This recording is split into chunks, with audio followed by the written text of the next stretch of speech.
podcast, episode 2. It is Thanksgiving time. Thanksgiving is 1 week away, and so today we're going to talk a little bit about one of my favorite topics in the world, which is gratitude. When I was a little girl, I was that girl that had the quotes, had inspirational quotes plastered all over my walls. I had them all over the place, especially as a teenager. My room was just full of them. My now husband, who we were dating in high school, and it kind of, he said it kind of made him nervous how many inspirational quotes I had posted everywhere, but he said it made him feel like he had to step up his game too, because I had high expectations, high standards. Not really, just a lot of motivation to do good. So he wanted to do good too. So hey, it's a good thing, right? He is fabulous. Anyways, my very favorite quote that I had was one of the most simple ones. It simply said, "Happiness is a thankful heart." And to this day, that's still one of my very favorite quotes. It's so simple, but yet so very powerful. And so for this time I have with you today, I want to share a couple of stories that have to do with gratitude and how that can affect our happiness in life. The first story I would like to read is actually a story of Thomas Edison. People were always amazed at how stoic he was, and he said that stoicism that he had led to the success that he had in life. He was obviously very successful. We know him well. But here is one story in particular that kind of blew my mind. I don't know if I could be this awesome. So I'll just read it to you. It says, at around 5:30 in the evening on December 10th, 1914, a massive explosion erupted in West Orange, New Jersey. 10 buildings in the legendary inventor Thomas Edison's plant, which made up more than half of his site, were engulfed in flames. Between 6 and 8 fire departments rushed to the scene, but the chemical-fueled inferno was too powerful to put out quickly. According to a 1961 Reader's Digest article by Edison's son, Charles, Edison calmly walked over to him as he watched the fire destroy his dad's work. In a childlike voice, Edison told his 24-year-old son, "Go get your mother and all her friends. They'll never see a fire like this again." When Charles objected, Edison said, "It's all right. We've just got rid of a lot of rubbish." Amazing, right? Later, at the scene of the blaze, Edison was quoted in the New York Times as saying, "Although I am over 67 years old, I'll start all over again tomorrow." He told the reporter that he was exhausted from remaining at the scene until the chaos was under control, but he stuck to his word and immediately began rebuilding the next morning without firing any of his employees. Was there any other viable response? I just think that's amazing. This author, Ryan Holiday, writes about that story, and one thing he says is, to do great things, we need to be able to endure tragedy and setbacks. Then he says, this is Holiday, he says, we've got to love what we do and all that it entails, good and bad. We have to learn to find joy in every single thing that happens. I don't know about you, but I don't think I would have been feeling joyful if I watched my whole life's work burst into flames. Just, doesn't sound great. Sounds pretty terrible, but Edison mastered his emotions, and he just knew in that moment that there was nothing that he could do except just start rebuilding. And I just think that's an amazing example of being grateful for an opportunity, whether it's an opportunity for us to grow, an opportunity for us to help someone else, or in this case, an opportunity to rebuild and make it even better next time. Gratitude.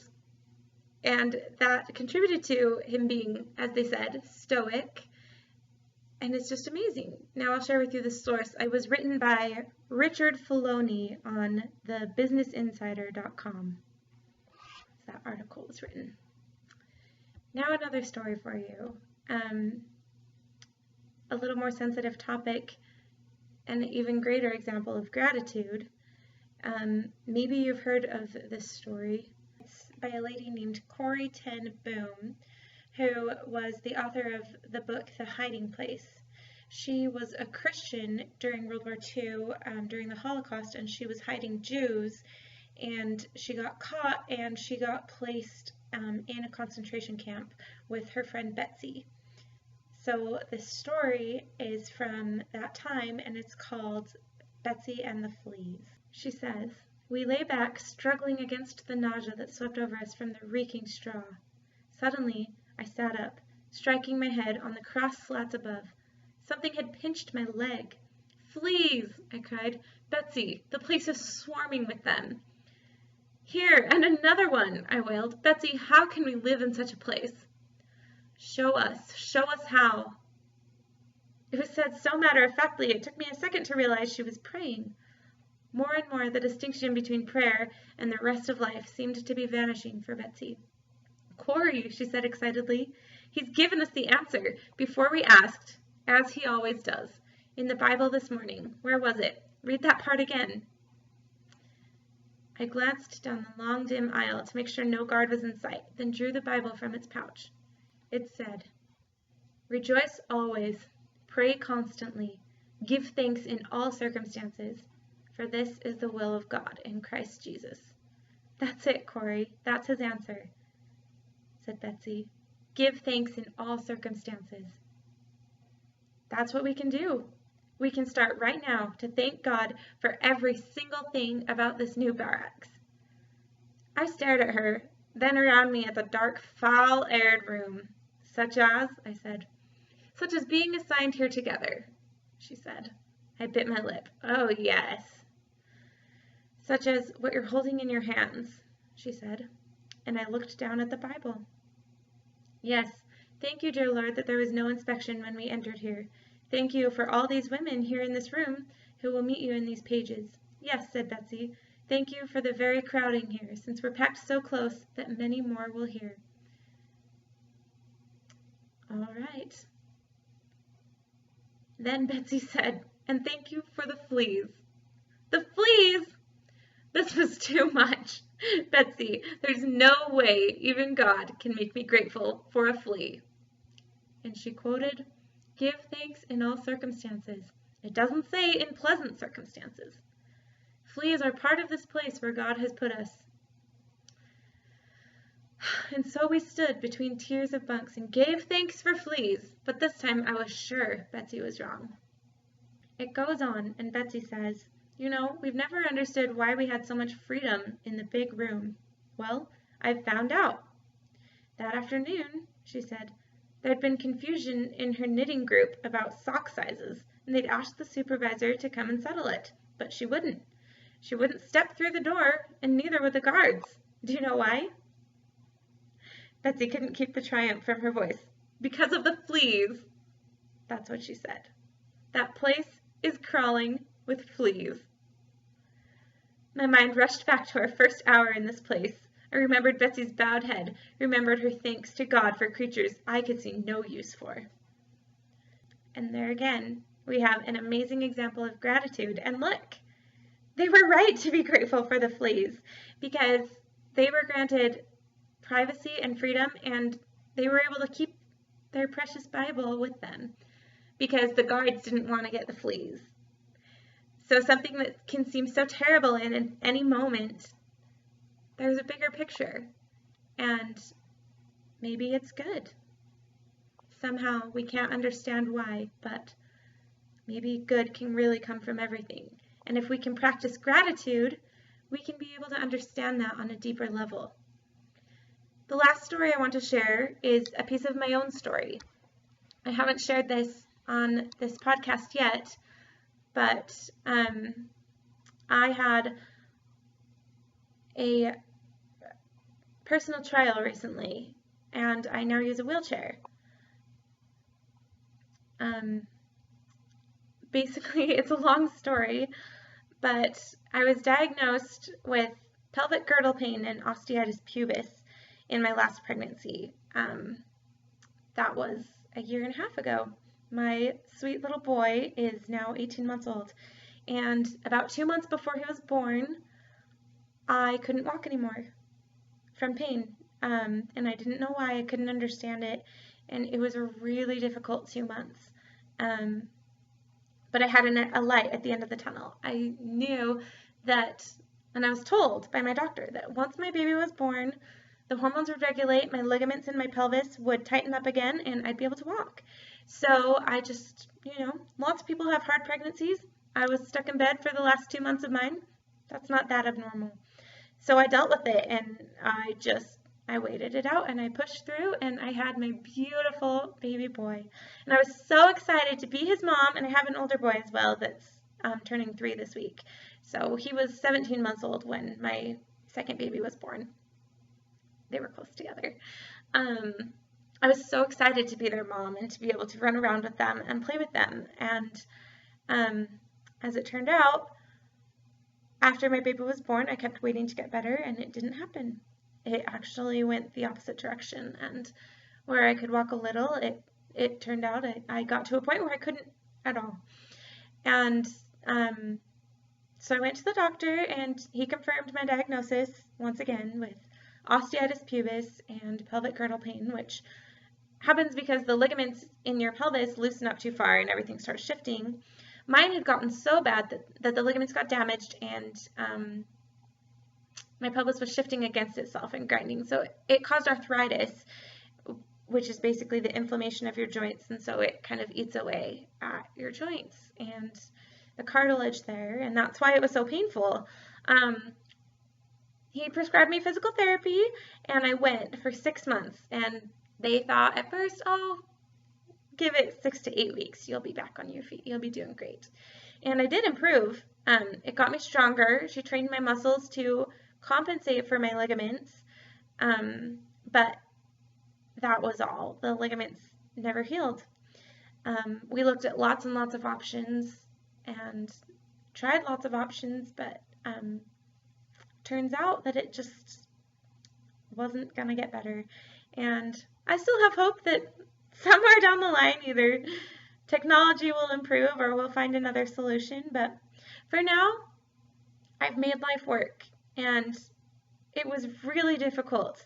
The ups and downs, not only was it physically painful, but emotionally very trying to be so up and down. And so you're going to get better and then not getting better, and then, oh, now you'll get better and then still not get better. And then once again, oh, here's when you'll get better and then still not getting better.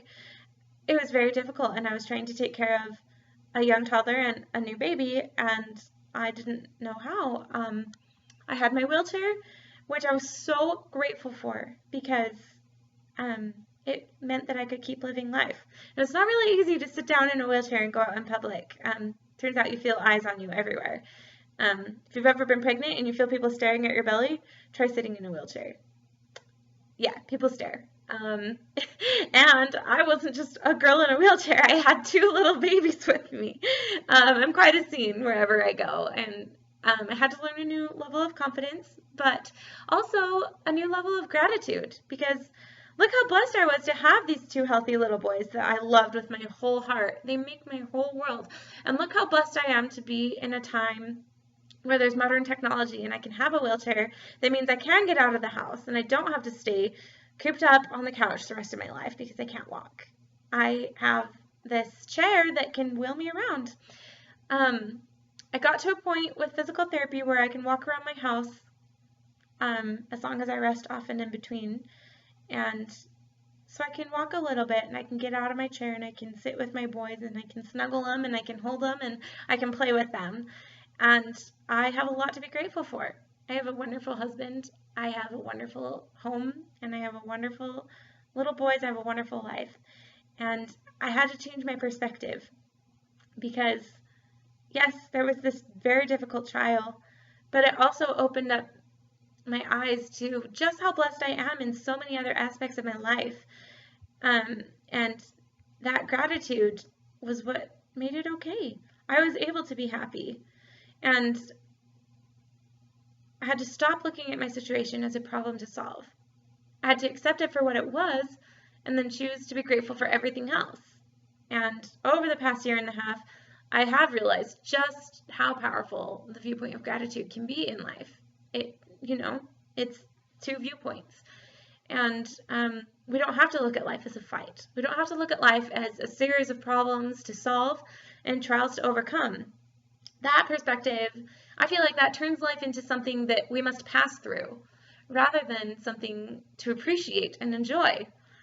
I've learned that that is a much happier perspective we can take, and it's just to recognize that there's always, always, always something to be thankful for. So we can stop. We can stop fighting through our problems. We can stop waiting for life to get better.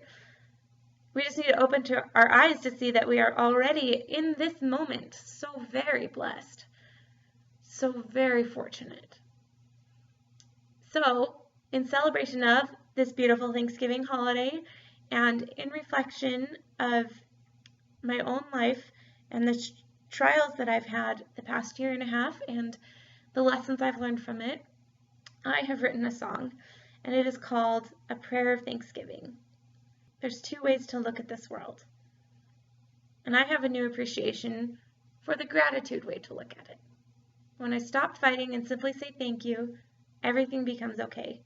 Even if nothing changes in my life, everything changes in me, and I can be happy.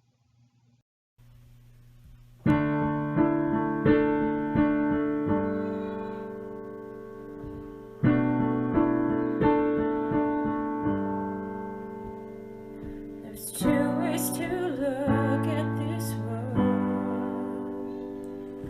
Maybe life's all about overcoming challenges, reach our destination, fight the good fight. What if there's actually more? What if it's simple as recognizing what you have, release your expectations, notice the light. There's already light all around you. There's already love in your heart. The secret to happiness is one simple word, just give thanks. Now shine this light you feel in your heart. It's time you have to see in the dark. You've got so many gifts undeserving.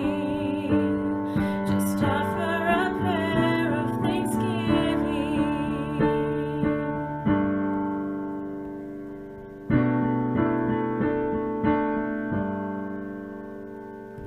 Do not be fooled when there's clouds. The sun is still shining there, no matter how you view it. Stop fighting through the clouds, say thanks for the rain. Maybe to overcome, it starts with appreciating the good that's all around you, then creating more and more and spread ripples of love. There's already